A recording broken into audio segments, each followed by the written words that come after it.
Good afternoon बच्चों, नया chapter चालू कर रहे हैं अपन लोग। अब अपना ये फोर्थ चैप्टर है बच्चों, ये है अपना वैल्यू ऑफ सप्लाई। जैसा हर चैप्टर के स्टार्टिंग में बच्चों मैं बोलता हूँ, हर चैप्टर बनाने से पहले गवर्नमेंट ने सोचा इसकी जरूरत क्यों पड़ रही है, प्रॉब्लम क्या आ सकती है, तो उस प्रॉब्लम को मीट आउट करने के लिए गवर्नमेंट एक चैप्टर बना देती है। गवर्नमेंट को पता चला, लोगों को पता चल रहा है या नहीं, जीएसटी देना है या नहीं, तो गवर्नमेंट ने स्कोप ऑफ सप्लाई चैप्टर बना दिया। लोगों को दिक्कत आ रही है कि जीएसटी किस दिन लगेगा, उसके लिए गवर्नमेंट ने टाइम ऑफ सप्लाई बना दिया। लोगों को रेट में लेके दिक्कत आ रही है, रेट पुरानी है या नहीं, उसके लिए गवर्नमेंट ने फिर एक सेक्शन 14 बना दिया।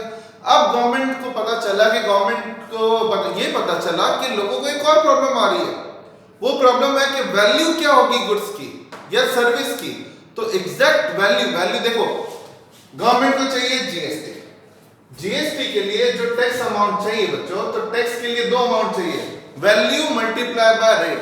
टैक्स कैसे आता है, वैल्यू को किससे मल्टीप्लाई करते हैं, रेट से।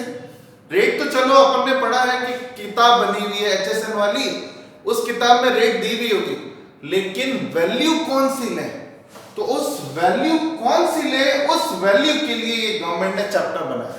गवर्नमेंट ने कहा अगर किसी को कंफ्यूजन है, किसी को जानना है कि मेरे गुड्स की या मेरे सर्विस की कौन सी वैल्यू होगी जिस पे जीएसटी लगाना है, तो उसके लिए गवर्नमेंट ने कहा ये चैप्टर पढ़ लो। इस चैप्टर में हम और कुछ नहीं सीखेंगे, केवल गुड्स या सर्विस की वैल्यू निकालना सीख रहे हैं। जिस वैल्यू पर टैक्स लगता है उसको बोलते हैं असेसेबल वैल्यू। असेसेबल वैल्यू का मतलब ये है जिस पर टैक्स लगाना है।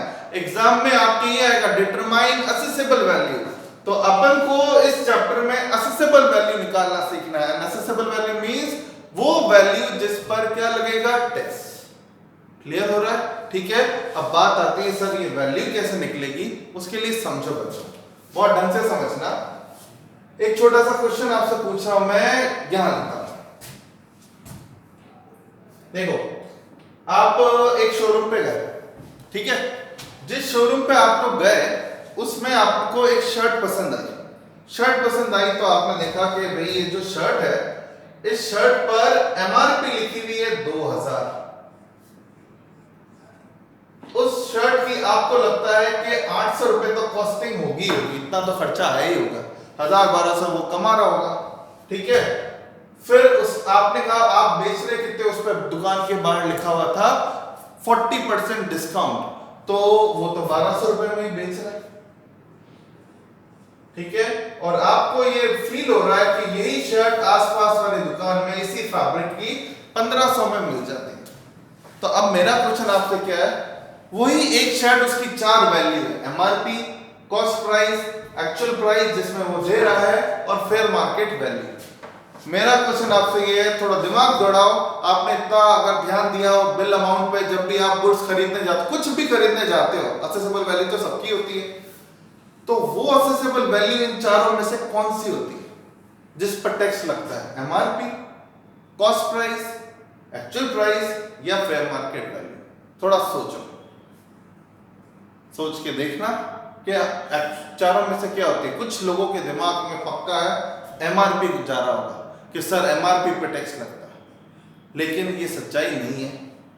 कॉस्ट प्राइस पे चलो ये कम दिमाग में होगा, ठीक है। अब मेरी बात सुनो, एक एक करके पढ़ते हैं और अपन सोचते हैं इन चारों में से टैक्स किस पे लगता है, ठीक है। लगता किस पे है ये मैं बता दूं, ये कुछ को पता भी है, एक्चुअल प्राइस पे। अब एक्चुअल प्राइस पे लगता है तो किसी के दिमाग में होगा सर एमआरपी पे क्यों नहीं, हम तो एमआरपी देखते हैं। एमआरपी का फुल फॉर्म क्या होता है, मैक्सिमम रिटेल प्राइस। उसका मतलब होता है कि सेलर को आप किसी भी हाल में 2000 से ज्यादा मत देना, चाहे वो टैक्स के बहाने से पैसे मांगे या किसी और के बहाने से। MRP means inclusive of tax. Clear, ये आपको सरकार समझाती है कि अगर इससे ज्यादा ले तो आप हमें बताना, उसका लाइसेंस कैंसिल कर देंगे। क्लियर हुआ, ठीक है। तो एमआरपी मतलब तो ये हुआ कि इससे ज्यादा मत देना। ये टैक्स पॉइंट ऑफ व्यू के लिए काम में नहीं आते, ये तो जानने के लिए कि कोई आपको ठग ना ले। कॉस्ट प्राइस तो सिर्फ ये जानने के लिए है कि भाई इसी तरह का बिजनेस कितना फल फूल रहा है, इससे ज्यादा कॉस्ट प्राइस से अपन को क्या मतलब, अपन को तो शर्ट लेनी है। एक्चुअल प्राइस का तो मतलब एक जैसे fair market value decision basis पे होती है कि इस दुकान से ले या पड़ोस वाली दुकान से ले, क्या पता वो सस्ता दे। बाकी फेयर मार्केट वैल्यू का एग्जैक्ट कोई लेना देना नहीं है। जो मेन लेना देना है वो क्या है, एक्चुअल प्राइस। एक्चुअल प्राइस मतलब जो सेलर ने बायर को बताई कि मैं ये शर्ट इतने में बेचूंगा, और फाइनली जब आप बिल देखना, कभी आप बिल नोटिस करना, बिल कितने का होगा, 1200 रुपए की शर्ट, मान लो 18% अगर जीएसटी है तो 9% सीजीएसटी, 9% एसजीएसटी, ठीक है, फिर टोटल रुपए आ जाएंगे, ये इतने रुपए वो आपसे चार्ज हो जाएगा। ये तो है असेसेबल वैल्यू, ये है टैक्स, ये है आपका टोटल अमाउंट, इतना आप हमें पे करो। तो इसका मतलब टैक्स किस पे लगता है, एक्चुअल प्राइस पे। एक्चुअल प्राइस मतलब जो सेलर ने किससे चार्ज किए, बायर से, ठीक है। प्रैक्टिकल लाइफ में भी 90% यही होता है कि टैक्स, प्रैक्टिकल लाइफ में भी बोलो और टैक्स के हिसाब से भी बोल रहा हूं, 90% केसेस में टैक्स एक्चुअल प्राइस पे लगता है, लेकिन 10% केस ऐसे हैं जहां पर एक्चुअल प्राइस गवर्नमेंट के भरोसेमंद नहीं है। बच्चों ये समझो, हर चैप्टर की वजह समझोगे तो इंटरेस्ट आएगा, इसलिए मैं ये सब कुछ बोल रहा हूं, मेरी बात ढंग से समझना। गवर्नमेंट कहती है हमारे इंडिया के हर सेलर पे हमें भरोसा है, हमें उस पर भरोसा है, और भरोसा इसका मतलब जो सेलर बताएगा वही असेसेबल वैल्यू मान ली जाएगी, उसी पे टैक्स दे दिया जाएगा। लेकिन हमें सेलर पे भरोसा कब होगा, जब सेलर हमारी कुछ कंडीशन सेटिस्फाई करेगा। देखो बच्चों, मैं ट्यूशन पढ़ा रहा हूं, कोई सेलर कोई गुड्स बेच रहा है, मन में तो हमें पता है टैक्स तो देना ही है। अब जब टैक्स देना ही है तो उस केस में हम खुश कब होंगे, उस वैल्यू पे टैक्स देकर खुश होंगे जो हम खुद गवर्नमेंट को बताते हैं।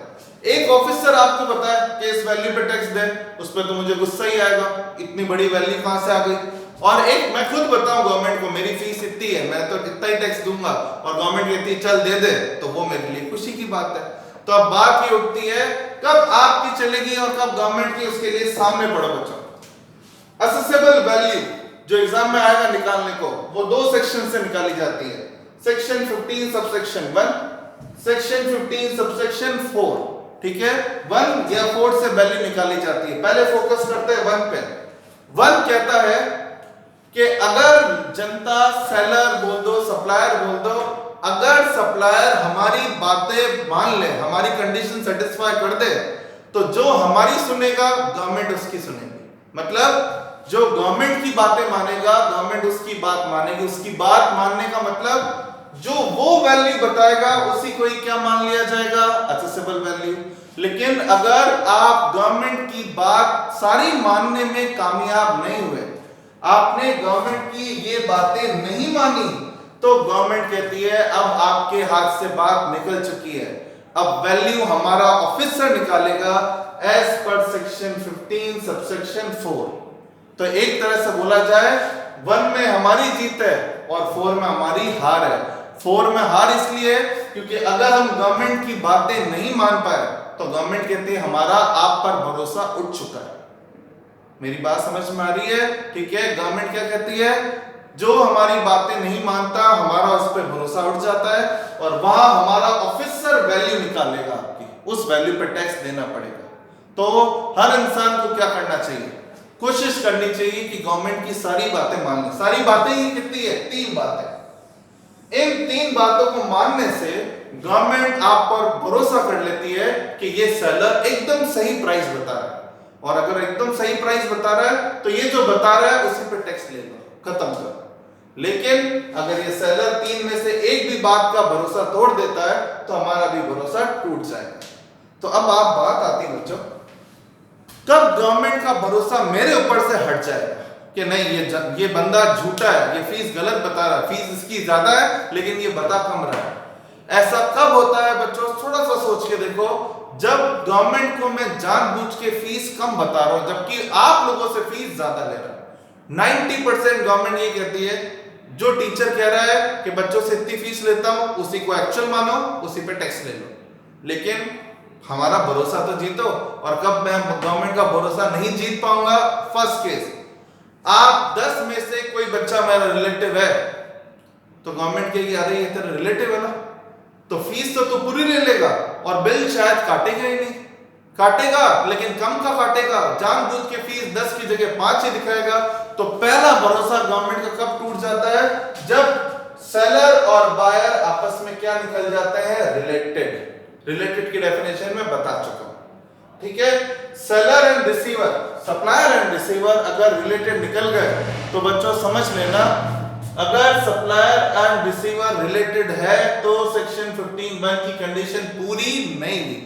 पूरी कब होती है? जब आप दोनों रिलेटेड नहीं हो, और रिलेटेड निकल गए तो गवर्नमेंट कहती है ये दोनों तो रिश्तेदार हैं, मिलके चोरी करेंगे, हमारा भरोसा इन पर नहीं है, सेक्शन 15(1) की कंडीशन सेटिस्फाई नहीं हुई। तो अब वैल्यू कैसे निकाली जाएगी? As per rules.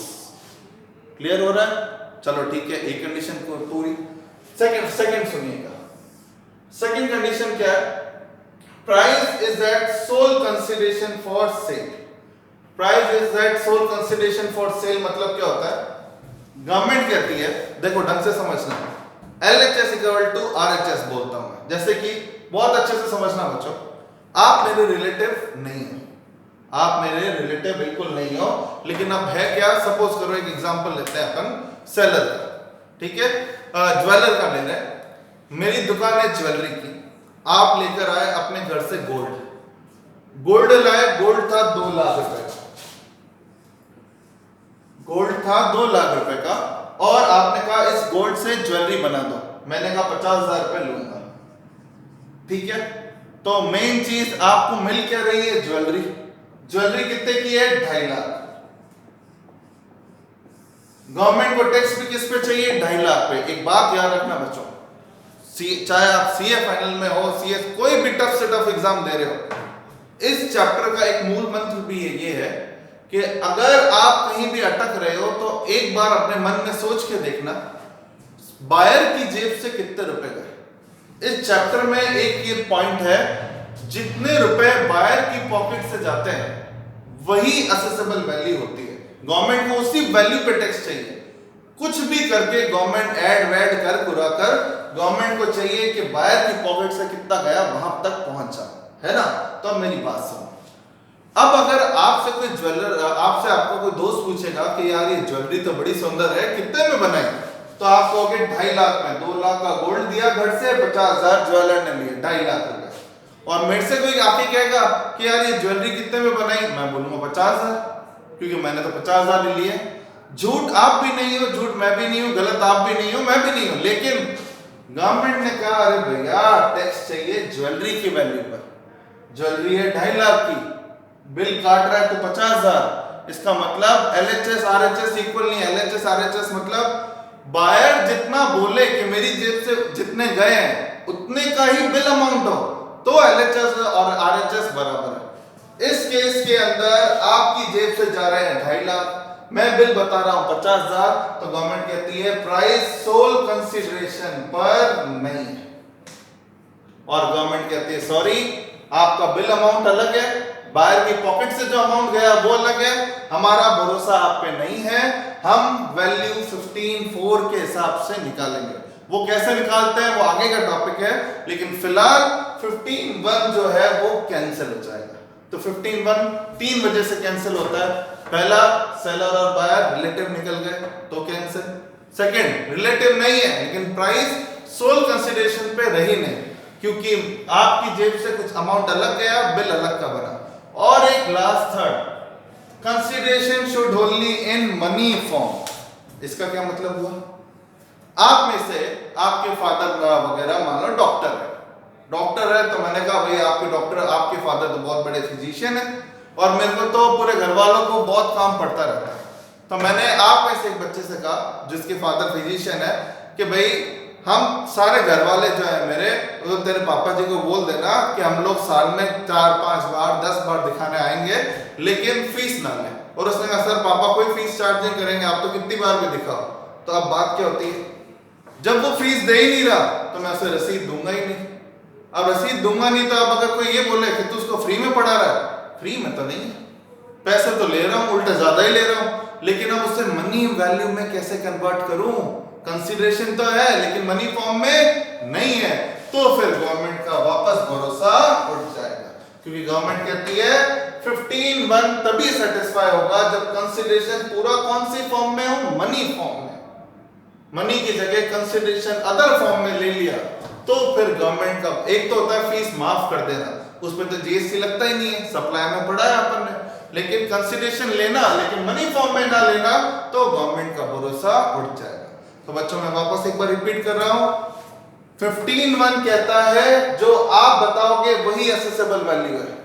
ठीक है, बस आप हमारी 3 बातें मान लो। एक तो सामने वाला रिलेटेड नहीं होना चाहिए, कंसीडरेशन पूरा सोल कंसीडरेशन पे होना चाहिए, वो जितना देगा बिल भी उतने का ही काटो, और तीसरा कंसीडरेशन पूरा मनी फॉर्म में होना चाहिए।